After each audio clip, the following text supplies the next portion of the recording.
ఇంటర్వ్యూలో తల్లికి ద్రోహం చేస్తే, రాజకీయ వ్యభిచారం చేస్తే అని కొన్ని విషయాలు మాట్లాడుకున్నాం.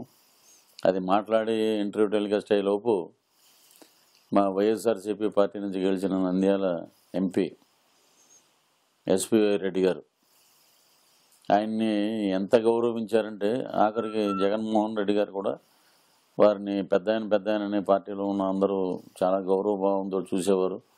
అటువంటి వ్యక్తి సడన్గా ఇంకా అసలు ప్రమాణ స్వీకారం చేయకుండానే పార్టీని వీడి వేరే పార్టీ తెలుగుదేశం పార్టీలో చేరటం నిజంగా ఇది ఎంత నీచం అంటే, ఇది ఒక రాజకీయ వ్యభిచారం లాంటిది.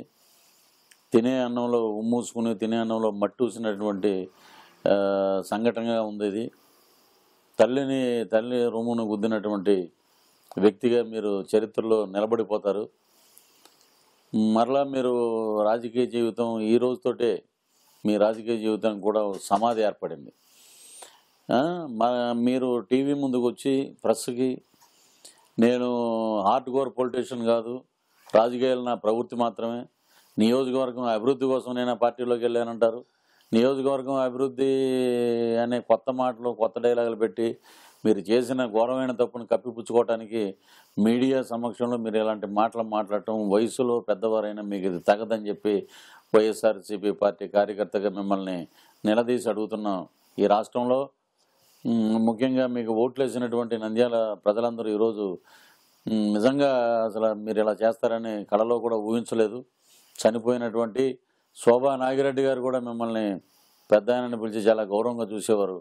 ఆమె ఆత్మ కూడా మీరు చేసిన ఈ సంఘటనకి శోభిస్తుందని చెప్పి ఈ సందర్భంగా మీకు తెలియజేస్తున్నాం. నియోజకవర్గ అభివృద్ధి అని చెప్పి తప్పుడు మాటలు మాట్లాడి మీరు పార్టీకి తిలోదకాలు ఇచ్చి తెలుగుదేశం కండువా కప్పుకుని ఈరోజు ఏ ముఖం పెట్టుకుని రాష్ట్ర ప్రజలతో మాట్లాడగలుగుతారు?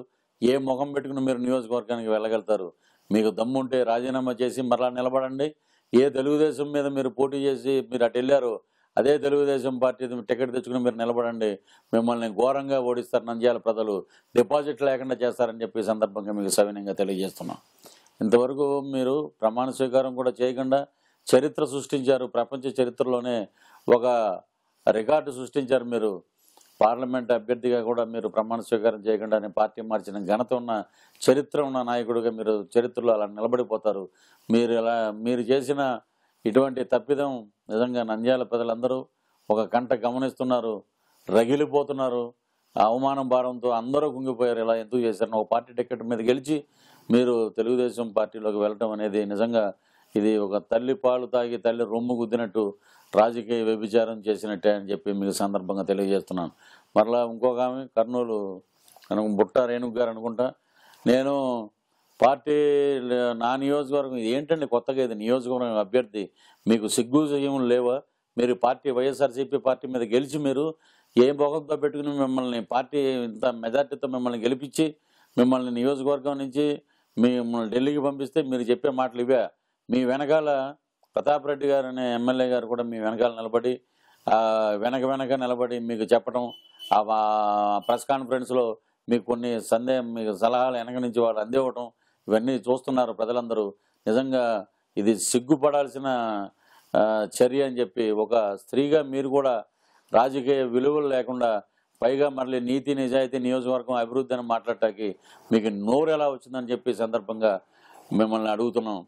రానున్న రోజుల్లో మీ పార్టీకి గుర్తింపు ఉందా గుర్తింపు లేదా అనేది పక్కన పెడితే మీరు పార్టీ ఫిరాయింపు చేశారు కాబట్టి మీ మీద వేటు తప్పదని చెప్పి చీఫ్ ఎలక్షన్ కమిషనర్ సంపత్ గారు చెప్పడం కూడా జరిగింది. చూడండి, రానున్న సమరంలో మీరు మరలా మీరు వెళ్ళారు కదా ఫిరాయింపు పార్టీలోకి, తెలుగుదేశం పార్టీ టికెట్ తెచ్చుకోండి, గెలవండి, అప్పుడు చూపించండి మీ ప్రాంతం యొక్క అభివృద్ధి అని చెప్పి ఈ సందర్భంగా వైఎస్ఆర్సీపీ కార్యకర్తల తరఫున మేము చెప్తున్నాం. మీరు ఇలాంటి మరలా ఒక కొత్త డైలాగు, తెలుగుదేశం అసోసియేట్ సభ్యురాలుగా కొనసాగుతున్నాను, ఎందుకండి ఇది? ఇదే విశ్వసనీయత?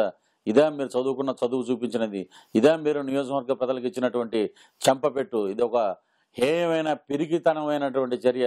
మీరు ఇలాంటి ప్రలోభాలకి లొంగి మీరు ఇలా వైఎస్ఆర్సీపీ పార్టీ యొక్క తల్లిని రొమ్ము గుద్దినటువంటి ఒక రాజకీయవేత్తలుగా మీరు చరిత్రలో నిలబడిపోతారు. మీరు దమ్ముంటే ధైర్యం ఉంటే రిజైన్ చేసి ఎలక్షన్లు నిలబడండి, గెలవండి, మీ సత్తా చూపించండి. అంతేగాని ఒక పార్టీకి మ్యాండేట్కి ప్రజలు బ్రహ్మాండమైన తీర్పునిస్తే అదంతా పక్కన పెట్టి ప్రజల యొక్క తీర్పును పక్కన విసిరేసి మీరు వెళ్ళి తెలుగుదేశం కండువా కప్పుకోవటం నిజంగా హేయం, నీచం, శోచనీయం అని చెప్పి విఘ్నత కలిగిన మీరిద్దరూ ఈరోజు ఆలోచించవలసిన పరిస్థితి. మీరు ఆలోచించండి, మనం చేసింది ఎంతవరకు న్యాయం అని చెప్పి రేపొద్దున్న నియోజకవర్గంలోని ప్రజలే మిమ్మల్ని నిలదీసి మిమ్మల్ని ప్రశ్నిస్తారని చెప్పి వైఎస్ఆర్సీపీ పార్టీ కార్యకర్తగా ఈ సందర్భంగా మీకు తెలియజేస్తున్నాను. సీమాంధ్రలో ఉన్న ప్రజలందరికీ మా వైఎస్ఆర్సీపీ పార్టీ తరఫున మీ అందరికీ పేరు పేరున శిరస్సు వంచి పాదాభివందనం చేస్తూ నమస్కారాలు తెలియజేస్తున్నాను.